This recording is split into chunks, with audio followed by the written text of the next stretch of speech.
And welcome to all of you my YouTube channel medical education by Ankit for nursing pharmacy and paramedical.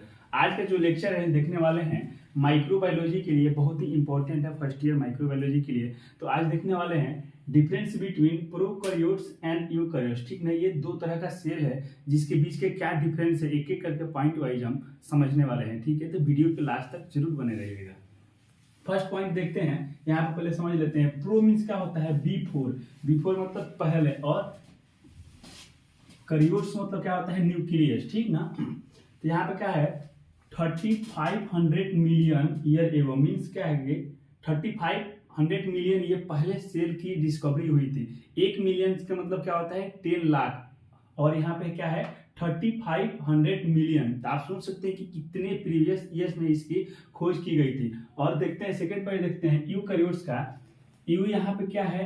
True है। ठीक ना, true means क्या हो? यहाँ पे इसका मतलब हुआ कि ये बाद में, प्रोकैरियोट्स के ये बाद में हुआ था। और कैरियोट्स मीन्स आप समझे कि न्यूक्लियस। ठीक ना, एक यहाँ पे एक अच्छा लॉजिक है समझने के लिए। यहाँ पे क्या है? पी मतलब से समझ लीजिएगा कि पहले है, और पी के बाद तो एक है यूकैरियोट्स है, तो इसको आप समझ लीजिएगा कि ये बाद में इसकी डिस्कवरी हुई थी। ठीक ना, ये जो प्रोकैरियोटिक्स है ये मतलब कोई भी माइक्रो ऑर्गेनिज्म हो गया या कुछ भी छोटे छोटे जो ऑर्गेनिज्म होते हैं उसमें ये सेल पाया जाता है। और ये जो है ये मेनली एनिमल्स में और अपने ह्यूमन बॉडी में ये सेल जो पाया, यूकैरियोट जो सेल है ये पाया जाता है।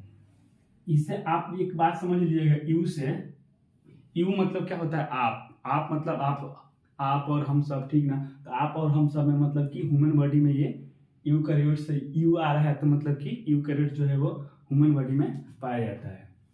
सेकेंड पॉइंट है ये जो है 2500 मिलियन ईयर एगो। मीन्स की 2500 मिलियन ईयर पहले ये पाया गया था। ठीक, सेकेंड पॉइंट है size of the cell generally small. ठीक ना, प्रोकैरियोट्स का जो सेल है वो 0.2 to 2 माइक्रोमीटर में होता है। ठीक, और यूकैरियोट्स का सेल देखा जाए तो इसको ये थोड़ा सा ये बड़ा होता है क्योंकि 10 to 100 माइक्रोमीटर है। ठीक ना, अपने बॉडी में जैसे कि आप फॉर एग्जाम्पल कि कोई भी माइक्रो ऑर्गेनिज्म है या कोई भी है, जैसे कि मान लीजिए कि फॉर एग्जाम्पल कि अपने बॉडी का सेल है। ठीक ना, तो एक अपना बॉडी माइक्रो ऑर्गेनिज्म से बहुत बड़ा है, इसीलिए इसका जो सेल है वो बड़ा है। और ये जो इसका जो है प्रोकैरियोट्स का ये छोटा है। ठीक ना, तो छोटा चीज क्या होता है? छोटा चीज एक मल्टीप्लिकेशन, जो सेल का डिवीजन होता है, प्रोलिफरेशन हो गया, मल्टीप्लिकेशन हो गया। इसीलिए वायरस के देखिए अपने एक बॉडी, ह्यूमन बॉडी बनने में बहुत टाइम लगता है। ठीक ना, 9 मंथ का पूरा जो प्रोसेस होता है पूरा बेबी को जन्म लेने के लिए। लेकिन बैक्टीरिया और वायरस जो होते हैं ये बहुत जल्दी सेल का डिवीजन कर लेते हैं। ठीक ना, तो इसका इसलिए साइज जो है वो छोटा भी होता है। और इसका खास बात ये है कि ये मल्टीप्लिकेशन ज्यादा होता है क्योंकि इसको डिजीज कॉज करना होता है।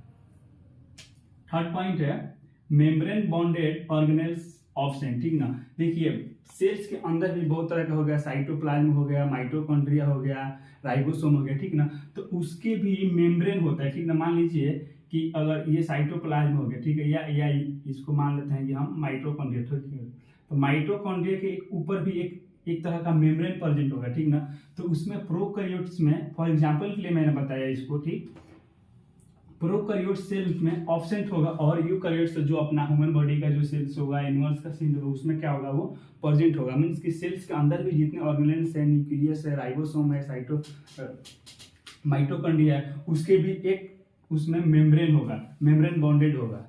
राइट, नेक्स्ट पॉइंट है फोर्थ पॉइंट राइबोसोम। राइबोसोम का साइज देखते हैं। राइबोसोम का 70S है इसमें प्रोकैरियोटिक्स में, और यूकैरियोटिक्स में क्या है? 80S है। राइबोसोम का काम क्या होता है? प्रोटीन को सिंथेसिस करना। प्रोटीन को सिंथेसिस करेगा तो सेल्स डिवीजन होगा, और 1 सेल से 2 सेल्स डिवीजन होगा, और उसमें अपना सेल्स का डिवीजन होगा, और पूरा जो ऑर्गन है वो ग्रो होगा। 5 पॉइंट है सेंट्रियोल्स आर ऑब्सेंट। ठीक, प्रोकैरियोट्स में क्या होगा? सेंट्रियोल ऑब्सेंट होगा, और यूकैरियोट्स में क्या होगा? सेंट्रियोल जो है वो प्रेजेंट होगा। सेंट्रियोल्स का काम क्या होता है? Mainly regulate the position nucleus and other organelles. ठीक ना, सेल्स के अंदर बहुत तरह के, जैसे आपको अभी बताया, माइटोकॉन्ड्रिया हो गया, न्यूक्लियस हो गया, राइबोसोम हो गया, इंडोप्लाज्मिक रेटिकुलम हो गया, तो उसमें क्या होगा, उसका एक रेगुलेशन करेगा और सेल मेम्ब्रेन का भी रेगुलेशन करेगा। यहाँ पे आप देख सकते हैं स्टिफ फाइबर्स लाइक स्ट्रक्चर होता है जो कि प्रोकैरियोटिक्स में एब्सेंट रहता है, में सिर्फ यूकैरियोटिक्स में प्रेजेंट रहता है। फॉर एग्जांपल की मान लीजिए सेल है, ठीक है ना, तो ये एक तरह से ये रेगुलेशन करेगा, ठीक ना। तो आपको पता है कि जो सेल का मेम्ब्रेन होता है वो क्या होता है, सेमी परमेबल होता है, ठीक ना। सेमी परमेबल का मतलब कि इसमें कोई भी न्यूट्रिएंट्स या फ्लूइड्स जो है वो सेल्स के अंदर जाता है, ठीक, ऐसे सेल्स के अंदर जाता है, और सेल्स के अंदर जाता है तो सेल्स का जो अपना सेल्स के अंदर जो ऑर्गेनेल्स है, न्यूक्लियस हो गया, राइबोसोम, वो अपना एक मेटाबॉलिज्म का प्रोसेस, मतलब कि उसको भी एनर्जी चाहिए, तो उसी का यहाँ पे रेगुलेट करने का काम करता है सेंट्रियोल्स। नेक्स्ट पॉइंट देखते हैं, 6th point, it contains a single chromosomes, और यूकैरियोटिक्स में क्या है, it contains more than one chromosome, ठीक ना। क्रोमोसोम्स